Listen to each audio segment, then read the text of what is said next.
On the 1st of August, at a half-empty stadium in southern Austria, José Mourinho stood pitchside and watched his new Real Madrid squad blow a 2-goal lead before somehow escaping with the draw.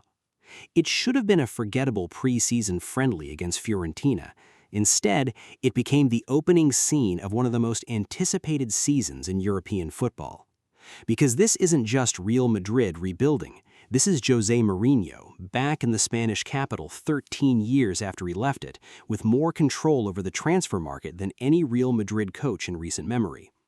He's inherited a wounded squad, still stinging from 2 straight trophyless seasons, and he's already reshaped it around a rebuilt spine of new signings. The betting markets have already made their call. Paris Saint-Germain sit as favorites to win a 3rd straight Champions League, with Bayern Munich and Arsenal close behind them.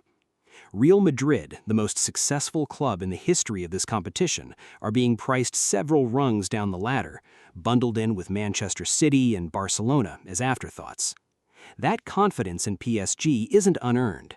Luis Enrique's side beat Arsenal on penalties last spring to win back-to-back Champions League titles, and nobody in Europe has found a way to stop them yet. But here's the question nobody in those boardrooms seems to be asking. What happens when the most successful club in Champions League history hires the only manager alive who's already broken this exact competition's psychological barriers twice, hands him the keys to the transfer market, and gives him a locker room desperate to prove something? Champions League history says you underestimate that combination at your own risk. So let's talk about why Europe might not be ready for what's building in Madrid this season. To understand why this team feels so different, you have to go back to the mess that created it. The 2025-26 season was, by Real Madrid's own sky-high standards, a humiliation. Carlo Ancelotti had already left the club the year before to take the Brazil national team job. Xabi Alonso arrived with promise, lasted less than 8 months, and was let go mid-season. Álvaro Arabeo, promoted from the reserves, steadied things just enough to avoid total disaster, but Madrid still finished the year without a single major trophy. Barcelona delivered the final humiliation themselves, clinching the La Liga title with a win over their fiercest rivals at the Bernabéu. That result effectively ended the debate inside the club. Florentino Perez had already been flirting with the idea of bringing Mourinho back at several points during that chaotic year. When presidential elections were triggered in May, Mourinho's return became the central promise of Perez's campaign. Perez won re-election on June 7th. 4 days later, Real Madrid confirmed Mourinho as head coach on a 3-year deal running through June 2029. It marked 13 years since he last left the club, where he once delivered a record-breaking league title. What's made this appointment different from Ancelotti's or Xabi Alonso's is the amount of power Mourinho was handed from the very beginning. Sources close to the club say that 2 days before the World Cup kicked off in June, Mourinho, Director General José Ángel Sánchez, Chief Scout Juni Calafat, and Agent Jorge Mendes met privately at a Madrid hotel to plan the summer rebuild. He wasn't even officially announced yet, and he was already picking targets. The results of that meeting are now on the pitch. Ibrahima Konate arrived on a free transfer from Liverpool. Marc Cucurella joined from Chelsea for a reported €55 million. Bernardo Silva signed on a free after leaving Manchester City, and Denzel Dumfries was pulled out of Inter Milan through a release clause worth around $20 million. On the way out, Dani Carvajal was released after his contract expired, and Alaba's 5-year injury-hit spell in the Spanish capital came to an end. This summer's arrivals build directly on last year's business, too. Trent Alexander-Arnold, Dean Huyson, and Franco Mastantuono all joined Madrid 12 months ago under Xabi Alonso, which means Mourinho inherits not one rebuilt squad, but 2 consecutive transfer windows worth of new talent still settling into the club. Pre-season so far has been a mixed bag on the scoreboard, but a clear statement of intent and style. Madrid beat Alcorcón, thrashed Leganés 4-1, and then dropped points in that 2-all draw with Fiorentina, a game where several first-choice starters were still on holiday after their World Cup runs. Mourinho didn't sound worried afterward. He praised his squad's effort even through visible fatigue and made the point that Madrid has to play like Madrid, trophy or no trophy, friendly or not. Before we get into exactly how Mourinho plans to fix what went wrong, go ahead and hit subscribe.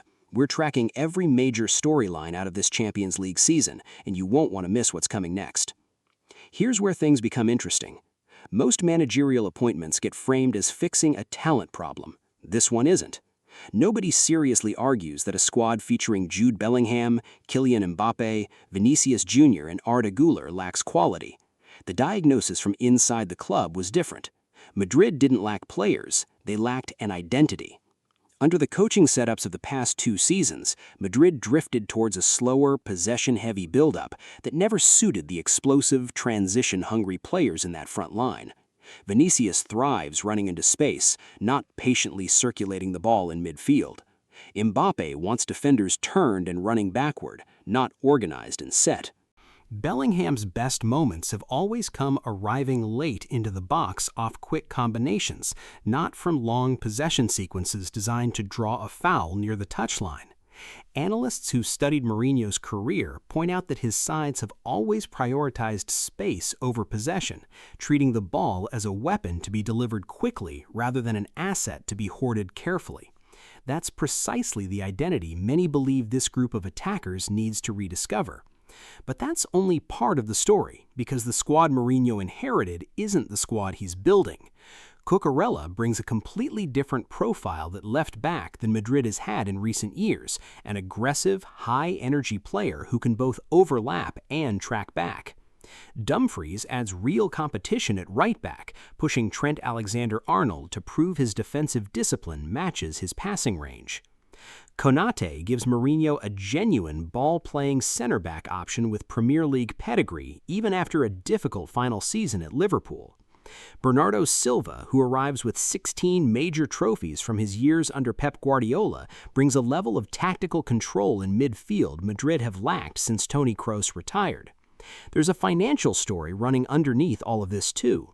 Real Madrid have invested roughly 90 million euros so far this summer, a figure that includes a reported 15 million euro release fee just to prize Mourinho away from his contract at Benfica. Rather than dipping into reserves, the club funded almost all of it through smart sales, including a sell-on arrangement from young forward Victor Muñoz's move to Liverpool that has already brought in tens of millions on its own. That discipline reportedly leaves Madrid with more than 170 million euros of spending power still available before the September deadline, with club president Florentino Perez said to be pushing for Bayern Munich winger Michael Olise as one more marquee addition, even though prizing him away from Bavaria would be far from straightforward. The bigger picture is that Mourinho isn't finished shopping. Reports throughout the summer link Madrid to RB Leipzig winger Jan Diomande, and the club has already seen a reported 150 million euro bid for Atletico Madrid's Julian Alvarez rejected outright. There's also the matter of Vinicius Jr., whose contract situation remains unresolved with less than a year left on his deal and Arsenal reportedly circling. How Mourinho handles that relationship could end up defining the entire season on its own. One important factor is timing. Bellingham, Mbappe, Vinicius, and goalkeeper Thibaut Courtois all missed the opening weeks of pre-season because of their World Cup commitments this summer, a tournament Spain ultimately went on to win. That means Mourinho has had less time than almost any rival manager in Europe to build cohesion before the season starts. It's a real disadvantage, but it's also exactly the kind of underdog framing he's built entire trophy-laden careers around. If you're finding this breakdown useful, now's a good time to subscribe. There's a lot more transfer and tactical analysis coming as this season builds toward the Champions League opener in September. Now, the discussion becomes much bigger than formations and signings, because this isn't the first time Mourinho has walked into a talented, underachieving squad and been written off before a ball was kicked. In 2010, he arrived at Real Madrid straight off winning the treble with Inter Milan, a European Cup triumph built on a defensive masterclass against a Barcelona side many considered untouchable. When he got to the Bernabéu, he later said the club had gone 7 or 8 years without reaching a Champions League quarter-final, and that the squad was, in his own words, afraid of playing Olympique Lyon in the last 16. Mourinho broke that fear almost immediately. Real Madrid reached 3 consecutive Champions League semi-finals under him, a run the club hadn't managed in years beforehand. Domestically, his side set a Spanish top-flight record by collecting 100 points in a single La Liga season, ending Barcelona's grip on the title and adding a Copa del Rey for good measure. He never delivered Madrid the Champions League itself during that stretch, which remains the biggest blemish on an otherwise historic 3 years. But the psychological shift he created outlasted his own departure and helped set the stage for the 6 European Cups Madrid would go on to win in the years that followed. This matters because the situation in 2026 rhymes with that story in ways that are hard to ignore. Once again, Madrid is coming off consecutive trophyless campaigns. Once again, Perez has turned to the one manager with a track record of shocking a talented dressing room back into believing in itself. And once again, there's a Champions League favorite from outside Spain, this time Paris Saint-Germain chasing an unprecedented third straight title that the football world assumes is simply operating on a different level. The obvious counterargument is that this isn't the same Mourinho. He's 63 now, not 47. His most recent club spells at Roma and then Fenerbahce produced moments of magic but not sustained dominance. There are real questions about whether his old-school siege mentality style of management still resonates with a generation of superstar players raised on player empowerment rather than us-against-the-world team meetings. Vinicius, Mbappe, and Bellingham are different breed of superstar than Cristiano Ronaldo, Mesut Ozil, and Ángel Di Maria were back in 2010. How Mourinho manages personalities used to having the final say could be the deciding factor in whether this reunion becomes a redemption story or a cautionary tale. Quick reminder to subscribe if you haven't already. We'll be tracking every twist in this Real Madrid story all season long, and you'll want to be here for it. Trophies and tactics only tell half the story here, because the human side of this rebuild matters just as much. The Bernabéu crowd has developed a reputation over the past 2 seasons for turning on its own team during rough patches, something almost unthinkable during Madrid's golden run of Champions League wins earlier last decade. Ending that tension isn't just about Mourinho's system working on paper. It's about restoring an atmosphere where players want to receive the ball in the 89th minute instead of dreading it. Inside the dressing room, the dynamics are just as delicate.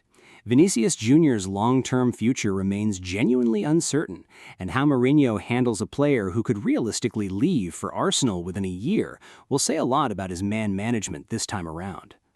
Mbappe, now firmly established as Madrid's central attacking focal point, needs a system built to maximize him without alienating the rest of the front line. Then there's the matter of 6 or more new faces trying to earn trust and playing time inside a locker room that reportedly struggled with cohesion during the Xabi Alonso and Arabello spells.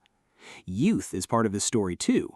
Endrick, back in the fold after a loan spell at Lyon, scored in that Fiorentina friendly alongside academy product Alexis Syria, a reminder that Mourinho is leaning on Castilla players early while his World Cup stars slowly return to full fitness.